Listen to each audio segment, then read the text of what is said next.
भाई सूरज प्रसाद सिंह के सौजन्य से जियारत 10, 11, 12 जून 1978। मैं शाम को मिर्ज़ापुर पहुंचकर परम पूज्य बाबूजी एवं माताजी का दर्शन किया। आप आजकल रुग्ण हालत में चल रहे हैं, जिसकी वजह से शाम को सत्संग नहीं करा सके। कुछ लू का असर हो गया।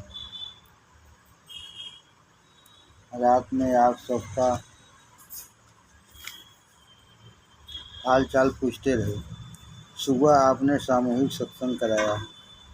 आपके यहाँ भक्तजन दूर दूर से आते हैं, लेकिन सत्संग बहुत जल्दी शुरू हो जाता है और 8 बजे के पहले समाप्त हो जाता है।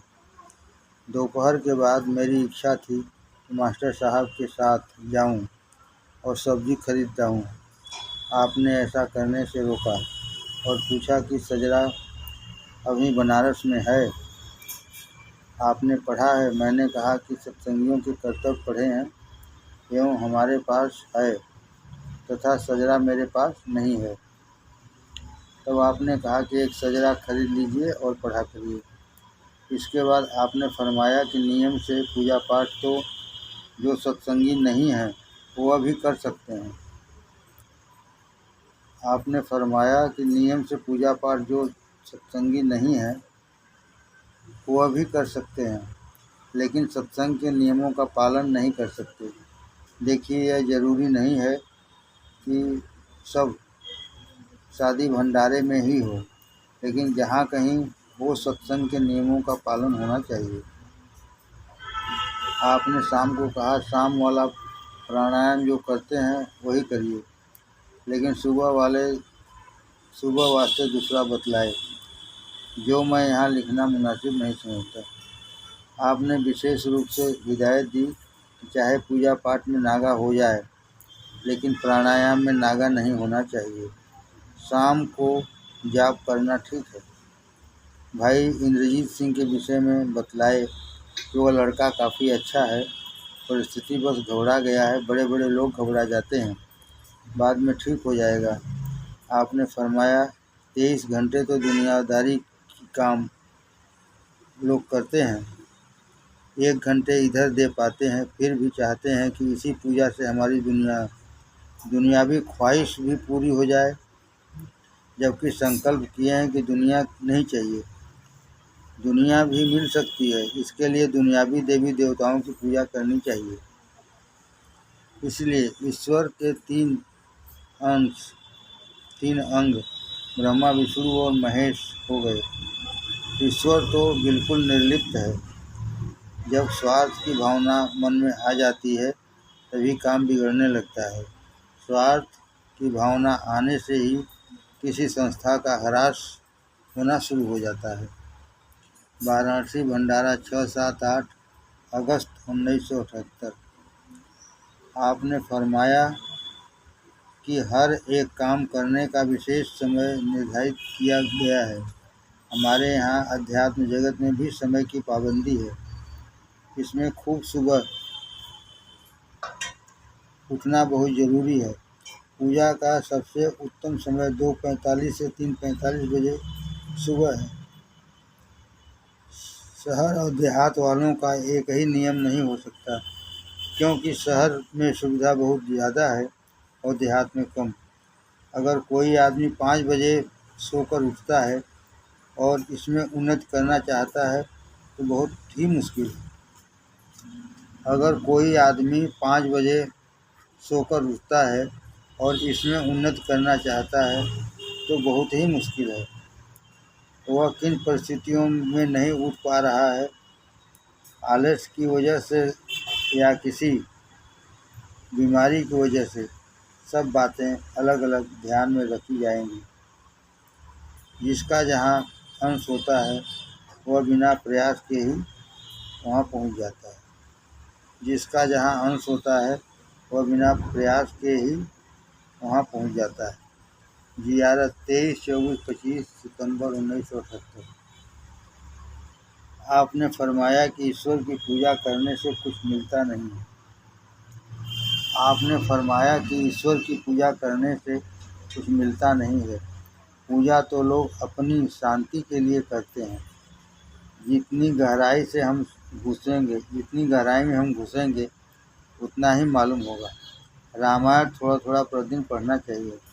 अधिक समय तक तथा ज़्यादा पढ़ने से कोई फायदा होने वाला नहीं। अधिक समय तक तथा ज़्यादा पढ़ने से कोई फायदा होने वाला नहीं है। ईश्वर कहीं दूर नहीं है। हम में तुम में खड़ग खम्भ में घट घट व्यापक राम। यह विश्वास नहीं है, विश्वास ही मुख्य बात है। चाहे आप पूजा करें या न करें, उसका कुछ नहीं होने वाला है। चाहे आप पूजा करें या न करें, उसका कुछ नहीं होने वाला है। आज कलयुग में भगवान बहुत जल्दी कम प्रयास करने से ही मिल जाते हैं। अन्य जगहों में लोग दूसरे स्थानों से पूजा बतलाते हैं, जिससे कुछ सिद्धियां जल्दी प्राप्त हो जाती हैं, जिसका रूप दुनियावी होती है। वह ईश्वर के रास्ते में भटकाव है। हमारे यहाँ तो बतलाते हैं कि हृदय पर ध्यान लगाइए। इसका मुख्य कारण यह है कि इसी जगह से इंगला पिंगला और सुषुम्ना नाड़ियाँ निकलती हैं। यहाँ पर ध्यान करने से रिद्धि सिद्धि जल्द प्राप्त नहीं होती हैं। अगर प्राप्त भी होती हैं तो उसका रुझान ईश्वर की तरफ होता है। उसका दुनिया की तरफ प्रयोग करने की इच्छा नहीं होती। साधन तो करना ही पड़ेगा, बिना इसके काम नहीं चलेगा। प्रेम ही ईश्वर का रूप है। प्रेम से ही ईश्वर की प्राप्ति होती है। आपने कहा, जब हम आए जग में जग हंसे हम रोए, जब हम जाए जग से हम हंसे जग रोए। जन्म लेते समय सबकी एक ही स्थिति होती है। सब लोग रोते हुए पैदा होते हैं, लेकिन मरते समय दुनियावी लोग रोते हैं और संत महात्मा लोग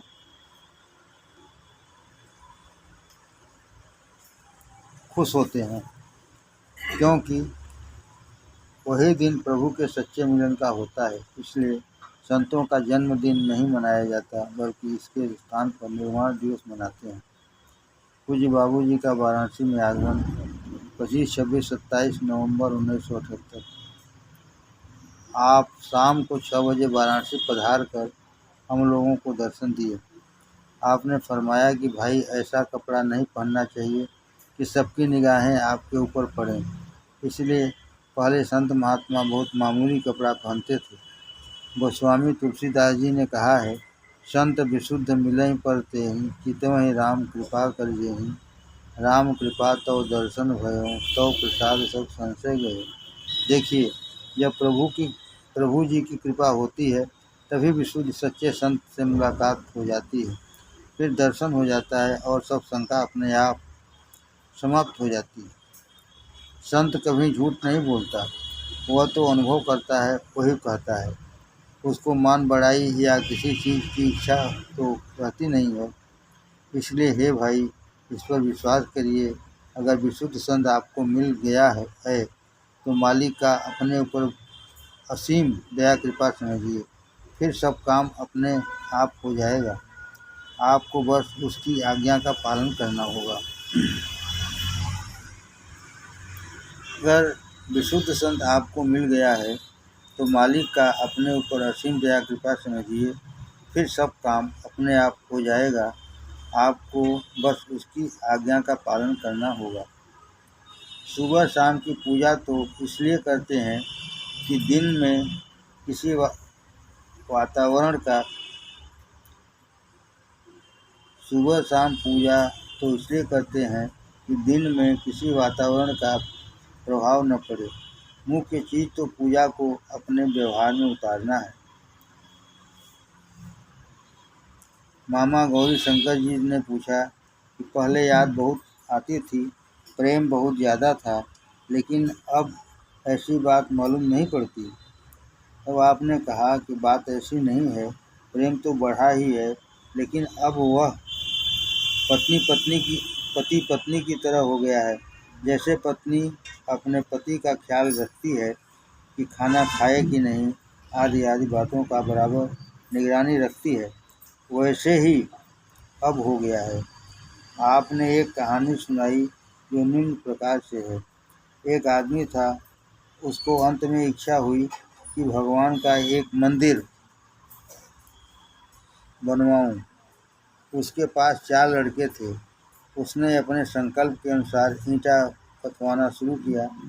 जिस दिन आवा लगा उसी दिन एक लड़का मर गया। सब लोग कहने लगे, यह काम बहुत अशुभ मालूम पड़ता है, इसलिए मंदिर नहीं बनवाना चाहिए। लेकिन उस आदमी ने कहा कि भाई, ईश्वर को यही मंजूर था, हम अपना काम क्यों छोड़ें। इस तरीके से मंदिर की नींव डाल दी गई।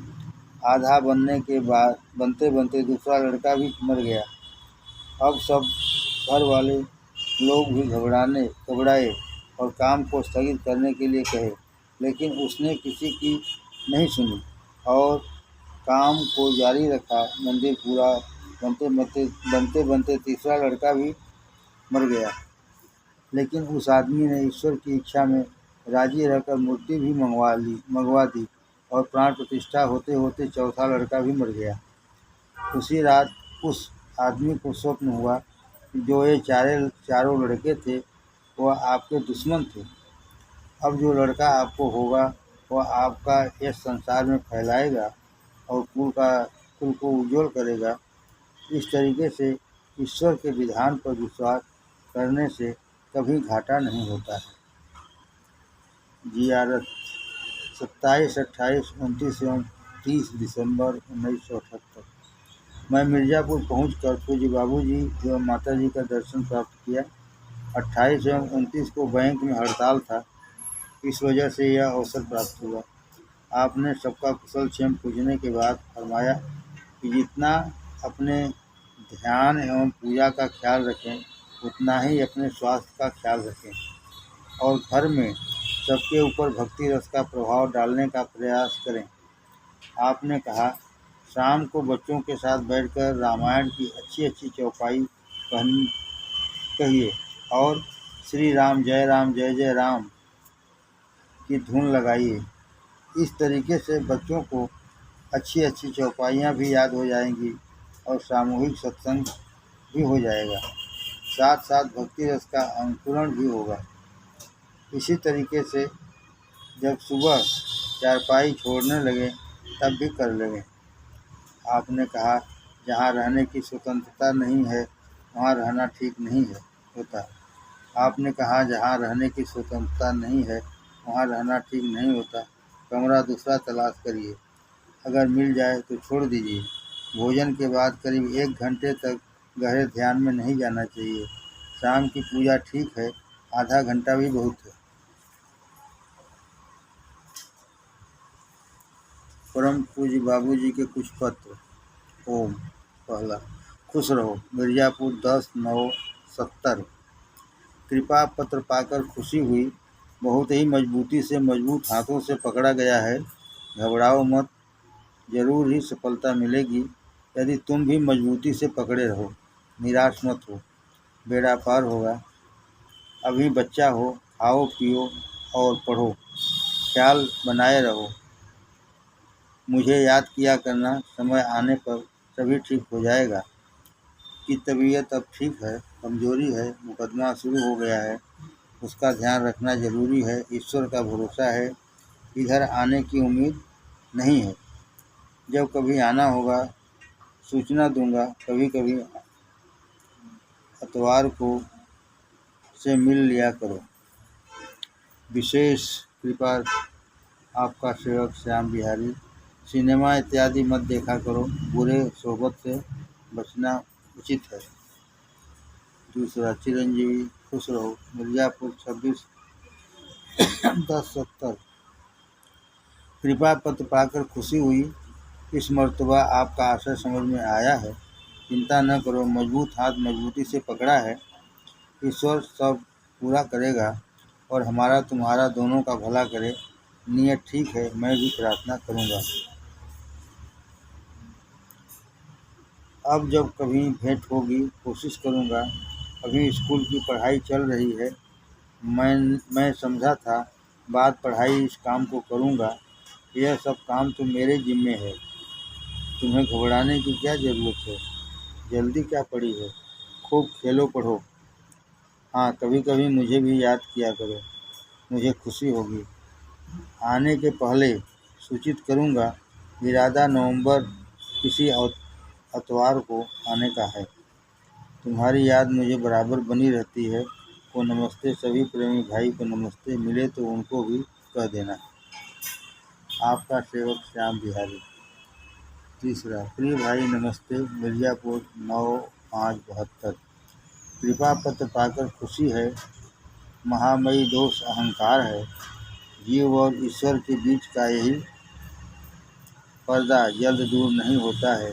किसी न किसी प्रकार का सबको लगा है। संसार की उन्नति भी इसी से ही होती है। तो ज्ञान किसी भी प्रकार का अपने हालत का न होना ही ठीक है, वरना इसका भी अहंकार है और धोखा ही है। अपने कार्य में लगे रहो। साधन जो बताया गया है करते रहो। क्या होता है क्या नहीं होता है कोई मतलब नहीं। आंख बंद कर अपना स्वाभाविक कर्तव्य समझ करते रहे। ईश्वर मदद करेगा। ईश्वर शक्ति प्रदान करे जबकि आप उसके भरोसे हो जाएं। सभी प्रेमी भाई अच्छी तरह हैं। शायद 22 मई तक बनारस शादी में के यहाँ आऊँ। समय मिले तो भेंट करेंगे। शादी की तारीख उनके यहाँ से ज्ञात हो जाएगी।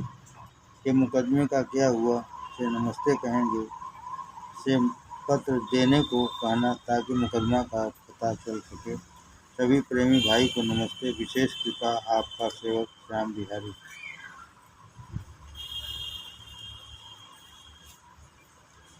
चौथा, ओम। प्रिय भाई श्याम बिहारी लाल रमई पट्टी यूनिवर्सिटी मिर्जापुर 20/12/73। नमस्ते। कृपा पत्र पाकर खुशी है। उचित जो समझ में आए करो। ईश्वर मदद करेगा। सहारा जरूर पकड़े रहो। मन न लगने का कारण समझ में नहीं आ रहा है, क्या वजह है? का हाल सुना ठीक है। सभी को नमस्ते कहना। गलती तो होती है, अच्छा भी तो होता है। जो होता है ईश्वर की दया से ठीक है। गृहस्थ आश्रम है, घबराओ मत। ईश्वर क्या करेगा उसी के भरोसे रहना ठीक है। सेवक श्याम बिहारी। पाँचवा, प्रिय भाई नमस्ते। श्याम बिहारी लाल रमई पट्टी यूनिवर्सिटी मिर्जापुर 21/1/75। कृपा पत्र पाकर खुशी है। यह पत्र तो तुम्हारा नामर्दों की तरह है। बुज़दिल होते जा रहे हो। वीरों की तरह सामना करो। तुम्हें यह योग्य नहीं दे रहा है, शोभा नहीं दे रहा है। कोशिश करो। ईश्वर का विधान पहले से बना हुआ है। उसमें जरा भी इधर उधर होना असंभव है। समय आ जाने पर तुरंत सब काम अपने आप होता है। मेरी इच्छा भी तुम्हें सदा अच्छे हालत में देखना चाहता है। ईश्वर से प्रार्थना करता हूँ कि सदा खुश रहो। फ़ोटो तो जल्दी में बद्रीनाथ जाते समय तैयार करा दिया गया था। फ़ोटो जो बन गई है नष्ट न करें, किंतु मुझे वापस कर दिया जाए। फिर दूसरी उसकी कॉपी न हो। जब कभी मैं ज़रूरत समझूंगा तैयार करा लूँगा। को मेरे तरफ से शतरंज खेलने की छूट दी जाती है। खूब शौक पूरा कर लेंगे। और यह खेल मुझे भी पसंद है, पर खेलना नहीं जानता। अच्छा होगा उनके ही खेल से खुश होऊंगा। हर एक संत पुरुषों का हर एक काम का तरीका अलग अलग है। मेरे यहाँ का नियम भी यह है, ईश्वर के काम में जरा भी दखल नहीं देना चाहते। मेरे यहाँ का नियम भी यह है, ईश्वर के काम में जरा भी दखल नहीं देना चाहते। न यह तरीका है कि कोई पास हो जाए, मुकदमा जीत जाए, नौकरी मिल जाए, संतान हो जाए, और किसी काम से वास्ता नहीं। न यह तरीका है कि कोई पास हो जाए, मुकदमा जीत जाए, नौकरी मिल जाए, संतान हो जाए, किसी काम से वास्ता नहीं है। पर भाई राम नाम जानते हैं। इससे बढ़कर कोई तरीका सहज लाभदायक हो तो प्रसन्नता है। दूसरी जगह जाया जा सकता है। हाँ, यह पंथ धार्मिक शास्त्र नियम पर आधारित है। हर एक काम शास्त्रानुसार है। बहुत से इसके प्रमाण मौजूद हैं और किसी काम का वादा नहीं करते। यही बुजुर्गों का तरीका है। किसी काम का वादा नहीं करते, यही बुजुर्गों का तरीका रहा है। ईश्वर आपकी सांसारिक यात्रा सफल करे, यही कामना है। विशेष कृपा सेवक श्याम बिहारी। छठवां। श्याम बिहारी लाल, रमईपट्टी, नई बस्ती, मिर्जापुर, 10/11/75। प्रणाम। सब कुशल है। ये पत्र से दुखमय घटना जानकर बेहद दुख हुआ। ईश्वर से प्रार्थना है दुखी परिवार को साहस और शांति दे और ईश्वर की मर्जी में राजी खुशी रहने की शक्ति दे। चिरंजीवी को मेरा प्रणाम कहेंगे और कहेंगे जो काम ईश्वर के अधीन है उसमें पूर्ण संतोष धैर्य रखें। दुख तो होता ही है पर बाहर न होना चाहिए। हम लोग खबर पाकर दुखी हैं पर अपना बस क्या है। जहाँ तक हो सका दवा इत्यादि तो खूब ही किया गया पर उसे मंजूर न था। ईश्वर जो करता है भला करता है, उसकी मर्जी इंसान की समझ के बाहर। सेवक श्याम बिहारी लाल।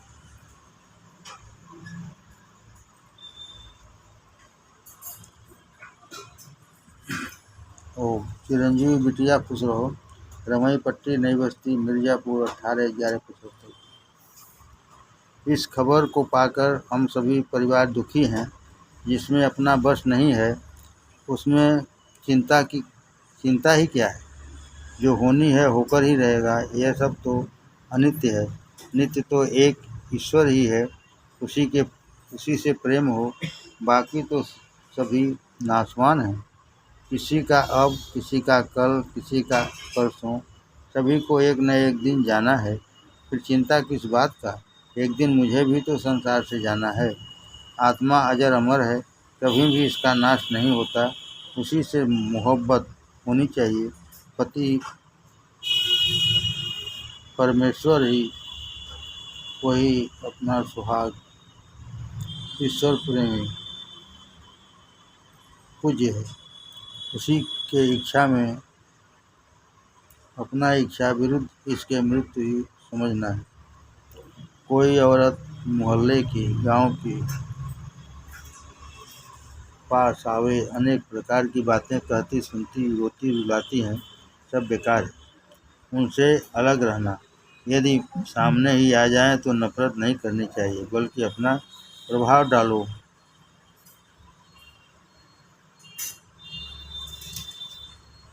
वह बताओ, यह तो मृत्यु लोक, सभी को एक न एक दिन जाना है। फिर अफसोस क्या।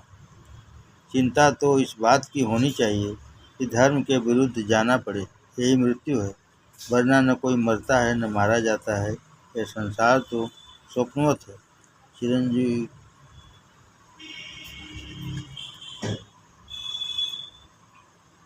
बिटिया, मुझे यह जानकर बेहद दुख है तुम घोर चिंता में हो, जिससे परिवार के सभी लोग दुखी हैं। मुझे तुमसे यह उम्मीद न थी, किंतु छोटे लड़कियों की तरह यह तुम्हारा खिलवाड़ कैसा है। समझो, बुद्धि से काम लेना है। सभी को समझाओ, देखें कि क्या खुद संभल कर दूसरों को समझाती हो। चिरंजीवी बच्चों को नमस्ते। सभी लोग अच्छी तरह हैं, तुम्हें नमस्ते कहते हैं। जब तक